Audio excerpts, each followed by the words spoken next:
There. We see if we can. You guys see if we got audio now? I have the wireless hooked up for some reason. I was getting set up and got distracted. You're bopping there. Yeah, we're popping now. So yeah, now we got it. Anyway, guys, I'm here with Clay. Start over. Can we rewind? Let's rewind. How much of no volume did you not get? All right. Hey, it was good talk. Yeah, it's been a pleasure. It's nice meeting you. Yeah, good job today. Guys, I'm here with. Do you prefer Clay or Clayton? Oh, either. It doesn't matter. Clay's good. Sure. Yeah. I'm here with Clay.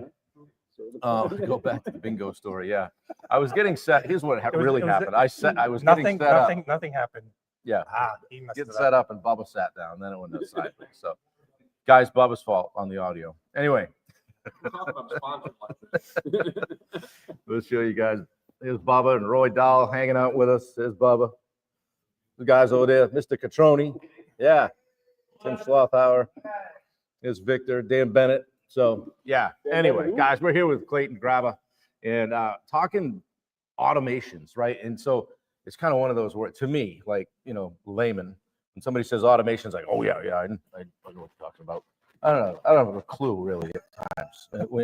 I know you do a lot of really cool shit in regard to getting people to call you back, getting your information out to people, follow up, maybe email drip campaigns, that kind of thing. How am I doing? All right, I'm getting there. You're good. I'm getting there, but I'll tell you what. God bless you, because I couldn't do that stuff. Right? Open up that laptop and go, nope, send it down. So what do you help people with? Communication. Okay. I would say it's really communication.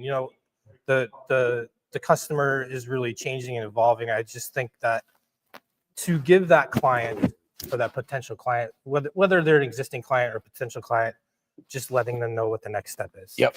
And that really solves a lot of problems. Yeah. If they know what's happening. It's kind of like I used an example. I was on the airplane coming up here and we sat on the tarmac for 2 hours. No communication, and your blood just kind of boils because you just don't know what's going to happen. Yeah. And as long as you know what's going to happen next, I think it's huge for the client, and it provides trust. Trust. So it builds trust. Who's an ideal client for you, Clayton? Service-based contractors, and I would say anyone from starting out to a couple $1 million a year. We have different, levels of service that we can help from the person that's just starting out to get their feet wet, starting using a CRM, starting getting their database set up, and then you can progress from there using or upgrading to more automations, making it more complicated, and your communication is just super robust, so you're not having to consistently remember to do it. Okay. Yeah, when I first started, the CRM was like a notebook, That's it. And you just wrote stuff down and call people back or not, right? Correct. And so do you find or not? Classic contractor. Do you find that that's helped people be more consistent in their communication, right? And get like somebody that might not be so good at it. If they put some of these in place, all of a sudden they look like an all-star. That and you look, right? Yeah, you look like you have your stuff together. Yeah. And not that you don't have it, but right. And it's not even that, you have all of these things going on. It's not that you don't have the good intentions to call those people back. But things happen. And we'll take the solopreneur, for instance, right? The guy that's the one-off doing ponds or doing contracting, right? And he's like, man, I come home at 6, 7 o'clock at night, then I got to call people back. Then I got to email them or whatever it might be. Yeah. At least on the other end with your concept, they're getting touches, right? Consistently without you having to worry about it. Without you having to think about it. I know you work with some of the people here, and what have you had for? Do you have anything that you can share with regard to an example of someone that was here, and then because of their interaction with you, what you can do for them, we're able to go on and do some bigger and better things. So I helped him, Catroni, in his business, and I've been helping him for 3 years. So right now he's like got a machine running. Yeah.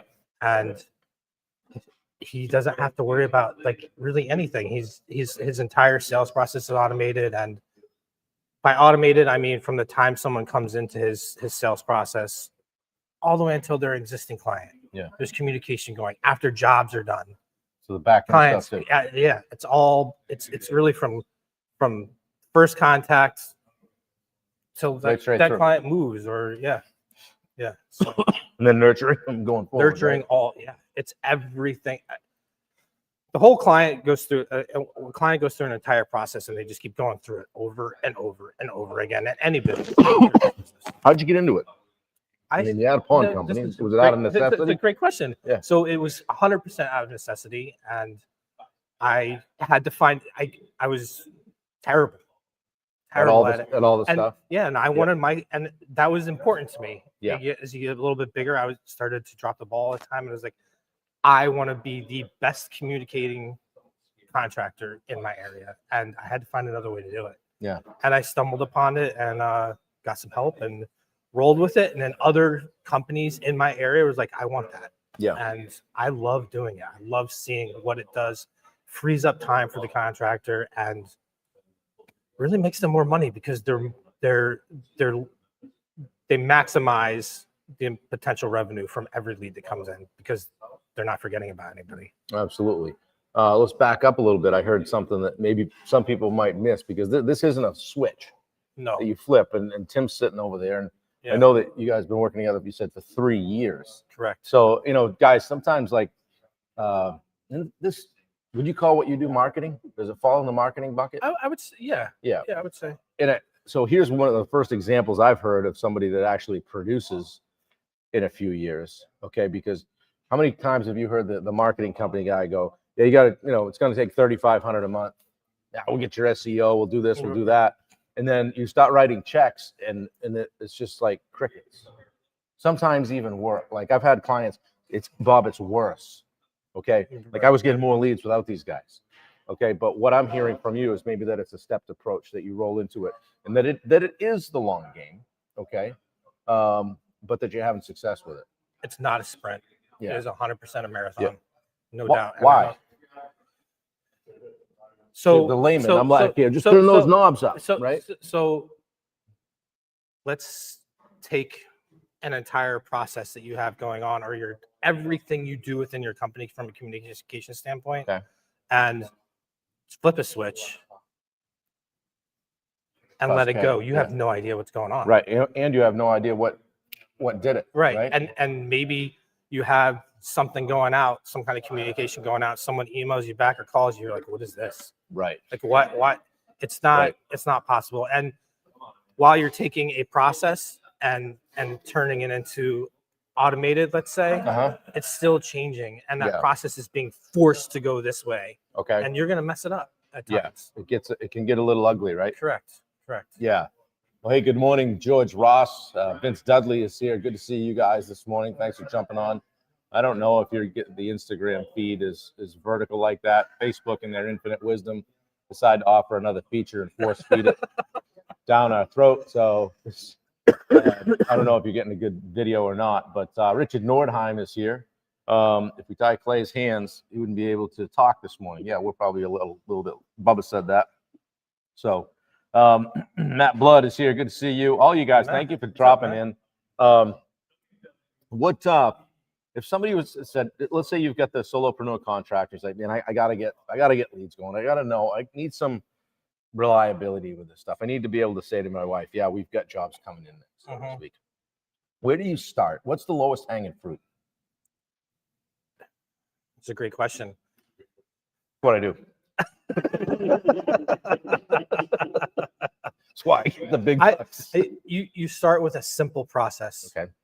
You sit down and it's really painful. It's not fun. No. Right? Not fun No. at all. No, I'm a little uncomfortable just sitting here, to be honest with you. You start with a very simple process and write it down. Yeah. And just follow that. And then find a software, find something to help you, find that tool to help you. Yeah. As service-based contractors, we all go out and we buy that machine, we buy that special hammer, we buy that special thing to put sheetrock up, whatever it might be to help you with your actual production. Yeah. Get help and get a tool to help you with this side of your business as well. Okay. Is there let's say they have limited funds, right? Like, hey man, I can throw X amount at this. Is that more of a frustration for you, or is it like, okay, man, let's get this going, okay, and then we'll bolt on this and this and this. Yes. So there's a way to start, Okay. and then bolt onto it. And by way to start is to have that software to get your leads going into. Okay. And you're still doing manual follow-up, but you have that.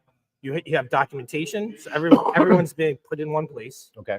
All of their contact information is being put in one place, and you have a full picture of where every lead is in your pipeline. Yeah. You're still following up manually, but at least you're starting there, and then you can start adding automations and stuff like that to it. Yeah, because I mean, you're a business owner. You want to know if you're pouring money into something monthly, quarterly, whatever it is, that you're seeing some results, right? Yeah. What's your cadence with people? Like, let's just use Tim for example, because he's sitting here. Are you reviewing stuff? Is it weekly? Is it monthly? Are you calling Tim, say, hey, I think we ought to do this and this? Like, are you kind of just overseeing that as part of your service, or is it like, here, I set it up, here's the software, talk to you in a year? So there's, like I was mentioning, there's different levels. Yep. So the lower 2 levels are more of a done with you. Okay. So we do keep an eye on your account to make sure everything's working correctly and you're using it properly. And the higher one, we do a lot more hands-on and do it for you. And we will look at metrics and stuff to see if we need to change something. All right. You may not be comfortable answering this, but I'll ask it anyway. Software. You mentioned software. Correct. Do you have a favorite, like what your go-to that you send people to? So myself, we offer the software as a package, as a service, as a subscription, and I'm not shy about it. I have built everything on top of High Level. Okay. So you white label, go High Level. Okay. We cool. use High Level to so do we. produce this. Yeah. Yes. Yep. That's good. It's funny because I've had High Level, given to me like, hey, go. And I'm like, it's like, what do I do with this now? Like, bring back the yellow pages, dude, right? Right. Because at least you just had to get your ad in by a certain time, and then you were kind of done, right? Right. But it's different today, guys. If you're not doing some of the things that people are doing to move the needle in their business, I mean, you might look at a guy, girl in your area that says, what am I doing differently, right? This guy's doing a few 100,000, this guy's doing a few million. What's the difference? And it probably is that kind of front end stuff, the work they're doing to be able to put leads on the table, not burn leads. Okay, so getting better at your sales game. Okay, getting in a group or a coaching community like this where you're not wasting leads. So when you get on the phone with somebody like Clayton's worked hard to put something in front of you, don't burn it. So work on your game, work on your skills, so that when you go back and meet with your customer retention guy, really is kind of what you are, right? And you talk with them, you're doing your part too, right? Because it's very easy to say, well, how do I get leads? And I got 10 leads last month, 9 of them were awful. Really? Maybe you're awful. Okay. Maybe you need to get better at sales. So, hey, Luke, good to see you. Good morning, Matt. When a customer gets frustrated, and we've all had that, right? Or when they don't feel like they're getting there, what typically is the reason with regard to their stuff? Like, hey man, I'm not seeing leads. Or do you get that very much, or you just say, dude, get ready because you're going to get leads like a fire hose? So that's a great question. We don't actually produce the leads. Okay. So you have your marketing. Mm-hmm. Your marketing is what's going to bring those leads in. So let's say, for example, you're spending all this money on marketing and you don't have a process or somewhere to put those clients. Right. We're that next step. The lead comes in. Now it's our turn to. Boom. Okay. Correct. I got you. And I don't want to move my hands too much because Bubba's all over us. It's like if I tie my hands, I won't talk. So he looks like a Teletubby. Whatever, Bubba. What Teletubby is it that was the green one? That's what Bubba looks like. He had us all wearing these shirts last night. Gave us all a shirt, took a big group picture.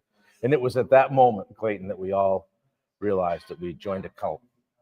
Here we are. We're never coming out of here. Send help. Man, this has been fun. It's good to get to know you a little bit. You as well. Know what you do. Are you speaking again today? I don't know.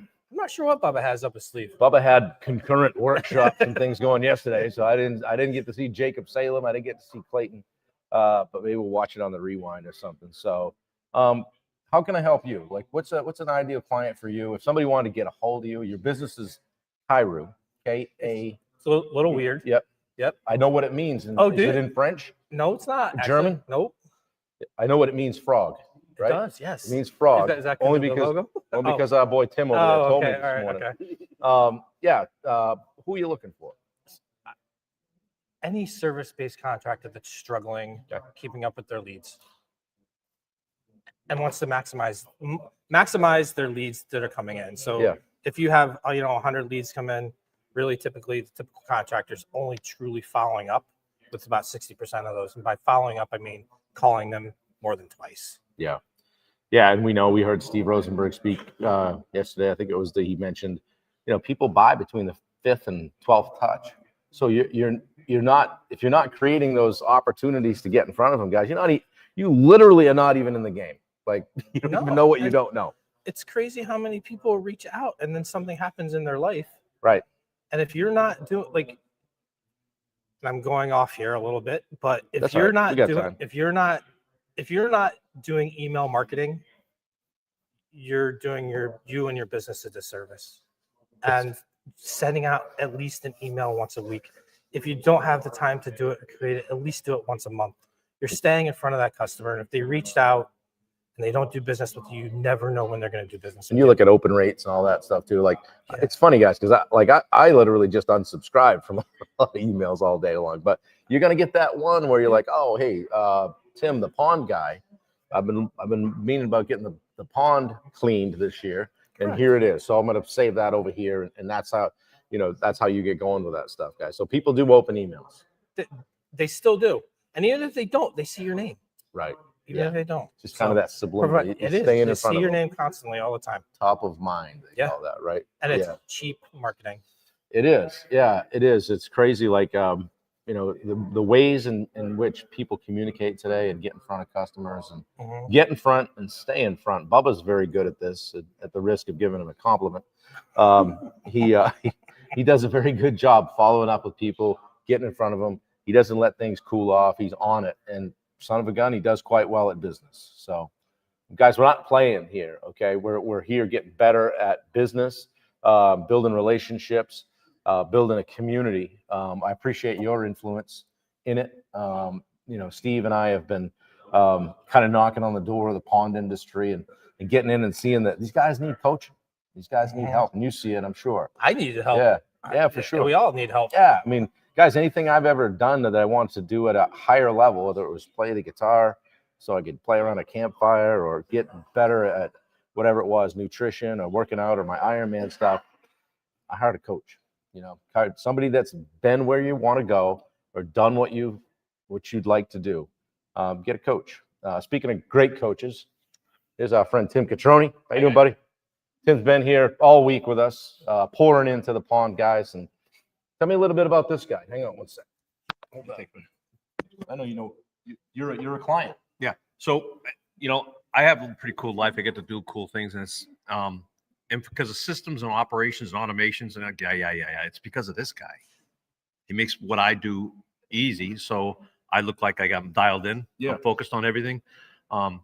Clients of mine, like attorneys and stuff like that, and doctors, they just can't believe it. They say, "What kind of software are you guys using?" Because they can't communicate on the level that I do, and it's not me. They think it's me. Right. It's not. I mean, anybody who took one look at you would know it's not you anyway. But yeah. And this is, imagine the people that don't like me, huh? I'm out of here. I can't handle this. All right. No higher endorsement than that from Tim. Clayton, thank you, man. I appreciate you. We have a good time here if you haven't realized it already. Good luck with everything that you're doing. Guys, I'll pop your contact info in the chat and all that. So, excellent. We're not, Andy Frisella, but we do have a few people that look at this, and most of them have businesses and can use the help. So, guys, if you need to get a hold of Clayton, we'll put it in the chat. Thank you for being here. We've got a lot of stuff to do today. Today's day 3 or 4, depending on when you got here.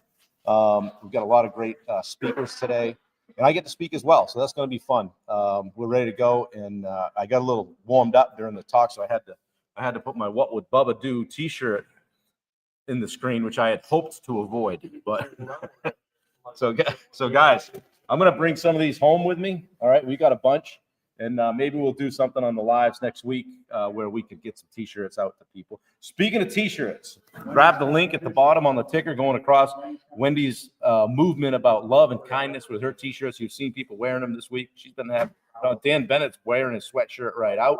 He's got it on. So if you want to check that stuff out, help Wendy out with that. So thanks, man. Thanks for having me. Appreciate you. Let's have a great day today. Have a great day, everyone. Yeah, thanks, guys. Take care.